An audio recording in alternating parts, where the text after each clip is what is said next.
Dalam rekaman video amatir, terlihat mobil dalam kondisi rusak berat setelah bagian depannya tertimpa pohon tumbang. Minibus ini sebelumnya melaju dari arah Kabupaten Bone menuju kota Makassar. Namun tiba di lokasi, pohon yang berada di tepi jalan tumbang. Tumbangnya pohon diakibatkan cuaca buruk.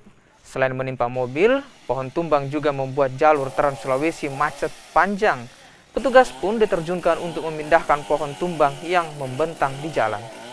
Kejadian pohon tumbang sempat menghalangi akses jalan umum sehingga macet. Kira-kira apa penyebabnya, Pak? Penyebabnya mungkin angin kencang, bisa juga angin kencang dan bisa juga longsor sehingga pohonnya jatuh. Pak, ini sempat menimpa mobil, Pak ya? Ya, saya lihat tadi fotonya yang melaporkan ada mobil Avanza hitam kalau tidak salah. Ada Avanza hitam yang kena, Pak. Ya. Tapi tidak ada korban, Pak ya? Alhamdulillah, saya dengar tidak ada korban.